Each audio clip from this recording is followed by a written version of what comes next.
నమస్తే. ఎన్నో ఆధ్యాత్మిక కార్యక్రమాలు మన ఛానల్‌లో నిరంతరం కొనసాగుతూనే ఉంటాయి. జూన్ మాసానికి సంబంధించి మాస ఫలితాలు తెలుసుకునే ప్రయత్నం చేద్దాం. నాతో పాటు ఉన్నారు మురళీధర్ శర్మ గారు, ప్రముఖ ఆస్ట్రాలజర్, గణపతి దత్తాత్రేయ స్వామి ఉపాసకులు. మహాదేవ శ్రీమాత్రే నమః. మేషరాశి వారికి అయినా ద్వాదశ రాశుల వారు ఎవరైనా కూడా ఒక విషయాన్ని గమనించుకోండి. గ్రహచారము గోచారం అనేటువంటిది వేరు. హ్మ్. గ్రహచారంలో గ్రహాలు మారవు. గోచారంలో మాత్రమే గ్రహాలు అనేటువంటివి మారుతూ ఉంటవి. గురువు గారు సంవత్సరానికి ఒకసారి, అదేవిధంగా శనిగ్రహము 2.5 సంవత్సరాలకు ఒకసారి, ఈ యొక్క బుధుడు 15 డేస్‌కి ఒకసారి, చంద్రుడు 2.5 డేస్‌కి ఒకసారి ఇలా ట్రావెల్ చేసేటువంటి పరిస్థితి ఉంటుంది. కనుక మీరు పుట్టినటువంటి యొక్క ఇయర్ ఏదైతే ఉందో సమయానికి ఒక లగ్నం అనేటువంటిది ఏర్పడుతుంది. ఆ లగ్నాన్ని బేస్ చేసుకొని లగ్నము, దాని తర్వాత ఒక 12 చక్రాస్ అనేటువంటివి ఏర్పడతాయి. అందులో ఉండేటువంటి గ్రహస్థితి, నడిచేటువంటి దశ, అంతర్దశలు, భుక్తిను ఆధారంగా చేసుకొని మీకు ఎలాంటి పరిస్థితి ఉంది అనేటువంటిది ఇది 100లో 99% మీకు సెట్ అవుతుంది. హ్మ్. మరి మాకు డేట్ ఆఫ్ బర్త్ లేదు, లేదా మాకు సమయం గుర్తులేదు, మరొకటి లేదు అని అనుకునేటువంటి వారికి ఈ గోచార రీత్యా చెప్పేటువంటివి మీకు ఒక 35-40% మాత్రమే సెట్ అవుతుంది ఓకే. అనేటువంటి విషయాన్ని మీరు గమనించుకోండి. ఎందుకు అంటే ఇప్పుడు వెనుకటి కాలంలో ఖచ్చితంగా కూడా ఫలానా సమయంలో అబ్బాయి గాని, అమ్మాయి గాని జన్మించింది అంటే ఏం జన్మనామం వచ్చింది, ఏ అక్షరాల మీద పేరు పెట్టాలి, అవును. ఫలానా అక్షరాల మీద పేరు, అంతే. అలా ఆ విధంగానే పెట్టేటువంటి వారు. ఇప్పుడు ఆ విధంగా లేదు. ఇష్టం వచ్చినటువంటి పేర్లు పెట్టడం జరుగుతూ ఉంటది. జన్మనామం వేరే ఉంది. వీరి యొక్క మన జన్మనామం వేరే ఉంటుంది. నామ నక్షత్రం వేరే ఉంటుంది. హ్మ్. విన్నారా? కనుక ఇప్పుడు ఉదాహరణకు వీరిది తుల హ్మ్. రాశి అనుకుందాము. మరి వీరి యొక్క పేరు మా అక్షరం మీద ఉందనుకుందాం. మనకు మా, మీ, మూమే అంటే సింహ రాశి రావడం జరుగుతుంది. మాకు ఆ నక్షత్రం గాని, ఉత్తర గాని ఇట్లా నక్షత్రాలు ఉన్నాయి.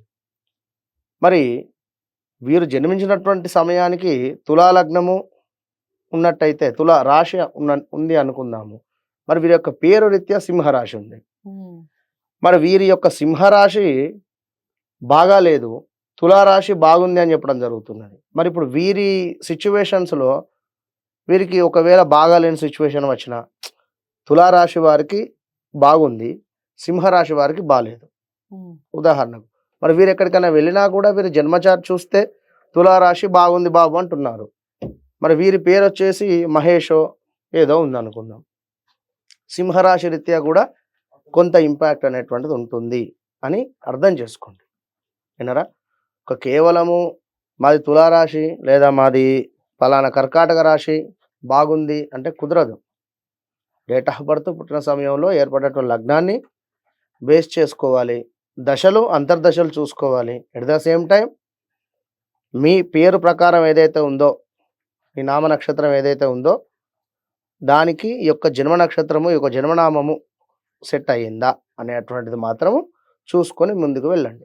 గురువుగారి తదుపరి రాశి కన్యా రాశి. కన్యా రాశి వారికి ఏ విధంగా ఉందండి జూన్ మాసం అనేది చెప్పండి? తప్పకుండా అమ్మా. కన్యా రాశి చూసుకున్నట్టయితే 2022, 23 వీరికి బాగా లేదు అని చెప్పుకోవచ్చును. హ్మ్.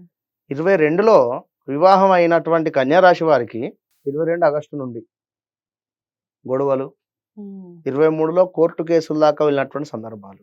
హ్మ్. At the same time health issues అయితే మామూలు కాదు. కన్యా రాశి వారికి ఇక పీక్ స్టేజ్‌లో ఉన్నవి పాపం వీరికి గత కొంతకాలంగా. ఇప్పుడు గురు మార్పు వలన కొంత పర్వాలేదు అని అనుకున్నా కూడా మరి గురు మౌఢ్యం వలన గురువు ఇంకా రిజల్ట్ అయితే స్టార్ట్ చేయలేదు. ఇప్పుడు ఈ యొక్క జూన్ నుండి వీరికి స్టార్ట్ అవుతుంది. గురు మౌఢ్యం అయిపోయింది మొన్న 28, 29 కనుక తప్పకుండా గురుగ్రహం రిజల్ట్ వీరికి 9వ స్థానంలో గురువు, 6వ స్థానంలో శని. హ్మ్. 6 అంటే శత్రుస్థానము. ఈ శత్రుస్థానంలో గురువు గాని, మంచి గ్రహాలు ఉండొద్దు. హ్మ్. గురువు గాని, బుధుడు గాని, ఇట్లా శుక్రుడు గాని ఉన్నట్టయితే కాస్త ఇబ్బంది అవుతుంది. శనిగ్రహము పాపగ్రహము గనుక అది ఉంటే తప్పకుండా కూడా సూపర్ రిజల్ట్ ఉంటుంది. హ్మ్. ఫస్ట్ మెడిసిన్ డాక్టర్ చదివేటువంటి వారికి కన్యా రాశి వారికి అద్భుతంగా ఉంది. అంతే ఫిక్స్‌గా వీరు ఏ ఎగ్జామ్ రాసినా ఈ జూన్ కావచ్చును, ఈ కంప్లీట్ 24, 25 కూడా వీరు చక్కగా కూడా మంచి ఉత్తీర్ణతతో ముందుకు వెళ్ళేటువంటి పరిస్థితి అయితే ఉంది కన్యా రాశి వారికి. గత 2023లో చేసుకున్నటువంటి పూజలు పునస్కారాల వల్ల మీకు గురువు 9వ స్థానానికి రావడం జరిగింది. 9వ స్థానంలో గురువు రావడం చేత అనుకున్నటువంటి పనులు కావచ్చును, అన్నింటా విజయము, కొంత హెల్త్ ఇష్యూస్ ఎవరైతే ఉన్నాయో వారికి క్లియర్ అవ్వడం. షుగర్ అయితే కన్యా రాశి వారికి అసలు ఒక రేంజ్లో ఉన్నది ఈ 2023, 22లో కూడా అసలు పెరగడమే. మామూలుగా కొంత రైస్ తిన్నా కూడా షుగర్ ఎక్కువ కూడా పెరగడం కానీ, లేదా షుగర్ అటాక్ అవ్వడం కానీ కొత్తగా ఇలా ఉండేటువంటి సందర్భం నుండి ఇప్పుడు మీకు తప్పకుండా విముక్తి కలిగేటువంటి పరిస్థితి ఉంది. రెండవది భార్యాభర్తలలో గొడవలు, కోర్టు కేసుల దాకా వెళ్ళినటువంటి వారికి ఇప్పుడు విజయం మీకు దక్కేటువంటి పరిస్థితి ఉంది. మరలా కలిసి ఉండేటువంటి ఛాన్సెస్ ఉన్నవి. లగ్నాది కేతు ఉండడం చేత అబ్రాడ్ వెళ్ళాలి అని అనుకునేటువంటి వారికి తప్పకుండా మంచి సమయంగా భావన చేసుకోవచ్చును. ఎందుకంటే గురువు యొక్క చూపు మనకు వీరి లగ్నం మీద పడుతూ ఉన్నది. గురువు వృషభంలో ఉండి పంచమ దృష్టితోని వీరి లగ్నాన్ని చూడడం చేత ఈ యొక్క లగ్నము శుభంగా మారేటువంటి పరిస్థితి. ఈ యొక్క కేతువు వీరికి మోక్షకారకుడు. కేతు అంటేనే మోక్షకారకుడు, గురువు అన్నా మోక్షకారకుడే. గురు కేతువులు ఎవరి జాతకంలో అయితే మంచి స్థానంలో ఉన్నా ఆ దశలు వచ్చినా కూడా మంచిగా వీరు టాప్ పొజిషన్కి వెళ్తారు. కనుక లగ్నాతు కేతు ఉంటే సప్తమాతు రాహు ఉంది. మరి వివాహానికి సంబంధించినటువంటి విషయంలో మాత్రం కొంచెము ఆచితూచి ముందుకు వెళ్ళండి కన్యా రాశి వారు. ఇక ఈ 2024లో ఈ జూన్ నెలలో కానీ ఈ మొత్తంగా వివాహానికి సంబంధించింది ఏమైనా రిజల్ట్స్ ఉంటే మాత్రము వారి చాటు, మీ అమ్మాయి చాటు, మీ అబ్బాయి చాటు, అమ్మాయిది తప్పకుండా చూసుకొని ఏమైనా గ్రహాలు నీచబడి ఉన్నాయా, సప్తమ దృష్టి ఏముంది, మీ అబ్బాయికి కానీ అమ్మాయికి కానీ రాహుకేతువులు ఒకవేళ లగ్నాతు సప్తమాతు ఉంటే చాలా ఇబ్బంది అవుతుంది. ఇప్పుడు చేయొద్దు వివాహం. విన్నారా? ఇలాంటి చిన్న చిన్న విషయాలు పరిగణనలోకి తీసుకొని ముందుకు వెళ్ళండి. ఎందుకంటే గురువు మీ లగ్నాన్ని చూస్తున్నాడు కనుక తప్పకుండా మీకు కూడా ఒక ఈగో ఫీలింగ్ అనేటువంటిది పెరుగుతుంది ఇప్పుడు కన్యా రాశి వారికి. కనుక కన్యా రాశి వారు కూడా కొంత జాగ్రత్తగా ఉండేటువంటి ప్రయత్నం చేయాలి. ఇక వీరికి పంచమ దృష్టి ఎవరికి కన్యా రాశికి గురువుది 9వ దృష్టి అంటే మకరం మీద పడడం జరుగుతున్నది. ఈ మకరము కన్యకు పంచమ దృష్టి అవుతున్నది. పంచమ దృష్టి నీచంగా ఈ యొక్క గురువు చూపు వలన కన్యా రాశికి సంబంధించినటువంటి పిల్లలు కొంత మాట వినకపోవడం కానీ, వారికి ఏమైనా హెల్త్ ఇష్యూస్ రావడం కానీ జరిగేటువంటి ఛాన్సెస్ అయితే ఉన్నది. మరి యొక్క కుజుడు మీకు 8వ స్థానానికి రావడం జరిగింది. ఓకే, 9లో గురువు సంతోషమే వృషభంలో. మరి యొక్క కుజుడు 45 రోజులు ఉంటున్నాడు అక్కడ తన సొంత ఇంటిలో ఉండి ఎగ్జాక్ట్లీ మీ యొక్క ద్వితీయ స్థానాన్ని చూస్తూ ఉంటాడు.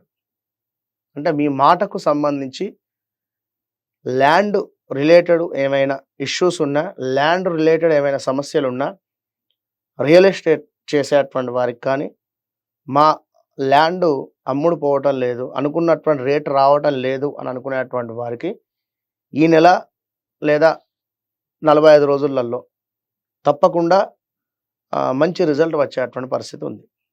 విన్నారా? ఇక అన్ని రకాలుగా చూసుకున్నట్టయితే ఈ యొక్క కన్యా రాశి వారికి 100లో 85% బాగుంది తప్పకుండా. మరి వీరు కన్యా రాశి వారు 9లో గురువు ఉండడం అంటే వట్టి విషయం కాదు, పూర్వజన్మ సుకృతం అనుకోవాలి.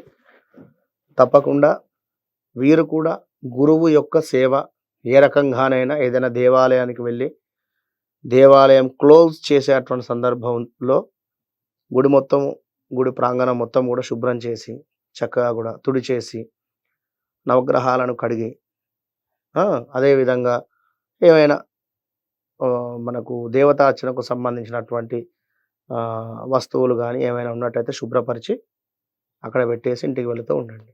ఓకే. అద్భుతమైనటువంటి ఫలితం ఉంటుంది. రైట్. ఇందులో కన్యా రాశి వారికి చాలా బాగుంది అని చెప్తూనే కొన్ని కొన్ని పరిహారాలు, జాగ్రత్తలు తీసుకోవాల్సిన విషయాలు కూడా చెప్పారు. అవన్నీ పాటిస్తూనే మీరు ఏ పరిహారం చేస్తే ఎలాంటి ఫలితం ఉంటుంది అనేది కూడా చాలా చక్కగా వివరించారు గురువుగారు. ఒకసారి పాటించి చూడండి. ఇంకా ఏమైనా డౌట్స్ ఉంటే కామెంట్ బాక్స్‌లో తెలియచేయండి. వీడియోని లైక్ చేసి షేర్ చేయండి. ఛానల్‌ని సబ్స్క్రైబ్ చేసుకోండి. గురువుగారిని మీట్ అవ్వాలి, జాతకాలకు సంబంధించి అనుకుంటే స్క్రీన్ మీద కనపడే నెంబర్‌కి కాల్ చేయండి. తదుపరి రాశితో మళ్ళీ కలుద్దాం. అంతవరకు సెలవు. నమస్తే.